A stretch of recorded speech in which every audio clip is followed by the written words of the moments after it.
Chaque mot qu'on prononce est une énergie. En fait, lorsqu'on parle, on est toujours en train de prier.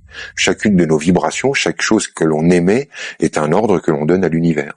Si on se met à vibrer de la peur, on donne l'ordre à l'univers de nous faire vivre des situations où on a l'occasion de sentir cette peur. Et pareil, si on vibre de la joie, on donne l'ordre à l'univers de nous envoyer plus de joie.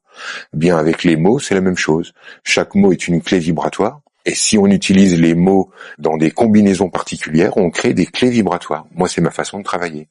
Car cet enchaînement de mots mis à la suite les uns des autres, même s'ils n'ont pas une cohérence mentale, ils vont avoir une cohérence énergétique qui, une fois rentré dans la structure énergétique du sujet, va en modifier l'aspect, donc le résultat dans la matière.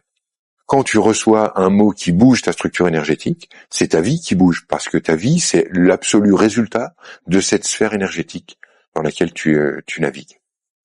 Donc à chaque fois que tu vis une expérience qui modifie ta sphère énergétique, le résultat de ta matière, très concrètement, change.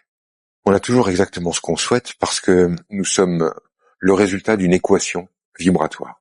Cette équation vibratoire est faite de ce qui est conscient dans notre esprit et aussi de ce qui est inconscient.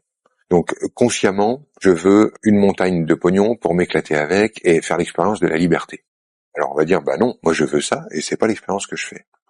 Tout simplement parce que ce que je demande à l'univers, ça n'est pas ce que je demande avec ma voix, c'est ce que je demande avec mon équation vibratoire, tout ce que je dégage, consciemment et non consciemment.